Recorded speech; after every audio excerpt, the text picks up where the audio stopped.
DSLR users, are you frustrated with out-of-focus photos? I might have a solution.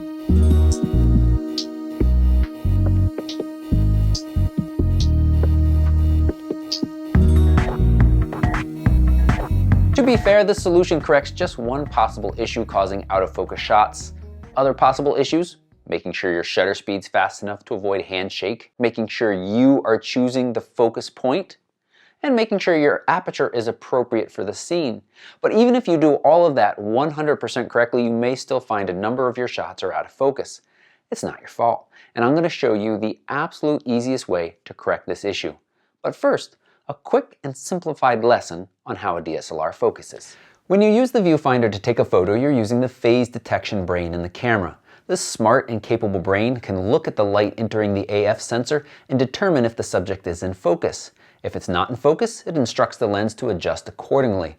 Not only is it capable of detecting autofocus, it can detect if the focus is in front or behind the subject and can quickly adjust the lens to bring the subject in focus, making for fast focusing. A downside to this system: the AF system is different from the imaging sensor, the one responsible for capturing your image. So if there's any difference in alignment or the mirror angle is off, you can get out of focus images that the camera thinks is in focus. This is referred to as front or back focusing, meaning the camera with lens is focusing in front of or behind your desired target. It's often a small amount though. With some lenses and setups, the difference can be shocking. This is most apparent at larger apertures, which means your depth of field is very narrow. Let's say you take a nice portrait of your cat. You focus on the eyes as you should, but find that when you look carefully at these images, it's actually the nose that's in focus. That's front focus, or the ears that are in focus, back focusing. Now remember, if you or your subject has moved even a little bit between getting focus and taking the photo, this is going to cause the same issue. You can do a fairly quick test to determine if it is an issue with any of your lenses. Put your camera on a sturdy tripod, open your lens to its widest aperture, and focus on the center mark of a ruler. Take several shots using autofocus each time. Now zoom in and check those on the back of the camera or on the computer. Is the focus where you would expect it to be, or is it in front or behind your chosen mark? Those of you with Canon Rebels or the 60D or the Nikon D5000 or D3000 series, you can stop watching. Your camera does not provide a way to fix the AF system with your lenses. The only thing you can do is send it into the manufacturer. However, Canon 70D users, Nikon D7000 series, and full-frame DSLRs from both companies do offer AFMA, or autofocus micro adjustments, that are capable of fixing the AF to ensure that the focus is as accurate as possible with each lens. See the link below for a complete list of current cameras that allow for AF micro adjustments. You can do AFMA without any software. I've even shared videos on this topic before, but these solutions are time consuming and rely on lots of input from you, which can introduce reliability issues. A much better option is Focal 2.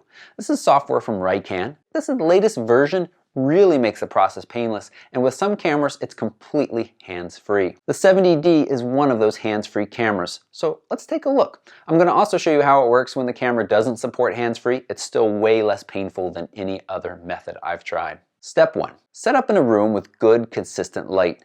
Daylight is best. Step 2. Print your target from the Focal website and hang it flat on the wall perpendicular to the camera. Note, the Focal manual is really well written and gives lots of detail on setup. I'm going to be a bit less detailed and kind of give you the quick overview of the whole setup. Step 3. Choose your first lens to calibrate.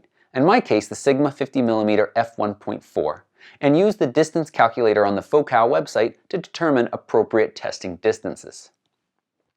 Step 4. Turn live view on and make sure your focus box is centered, and adjust the camera so that it's centered on the target. Now, black out the viewfinder. You might have a little piece that came with your camera that'll allow you to do that. I just found a little piece of electric tape. Step 5. Connect your camera via USB to the computer. Quit any software that might want to talk to the camera, like EOS Utility, and launch Focal. Step 6. Click the Connect button. It should load up all of your info, including battery life. If it isn't obvious, make sure you're using a battery that is mostly charged. Step 7. Go through the target setup process. Basically, you're making sure the software can properly detect the target. Step 8. Now you're ready to run the calibration. Hit start. So what's happening here? The camera is going to feed images to Focal. Basically, Focal has become the focusing brain for your camera. It looks at the target indicator and knows when it is most in focus and is capable of making those autofocus micro adjustments. So it tries different adjustments until it finds the best. It then presents that to you along with a before and after image, and you can choose to accept or run the test again to see if you get better results. If you test a zoom lens, you should run the calibration at both ends, and the software is smart enough to store the correct adjustment for zoomed in and zoomed out settings. With a camera like the 5D Mark III, it's almost as easy, but the camera doesn't allow the software to make changes to the adjustment, so you are needed during the test. AF micro adjustment 2+10. The test process is very similar. You just need to stand by and make adjustments to the AF system when prompted by the voice prompts. Repeat this process with all of your lenses. What I find really cool is the report at the end of the test. You can see a full report of the lens, how your lens compares in the Focal database to other copies of the same lens. You can save all of this information and repeat the testing a few months, a few years later, and the software is going to provide a history that lets you go back and see if there's any changes over time with your lenses.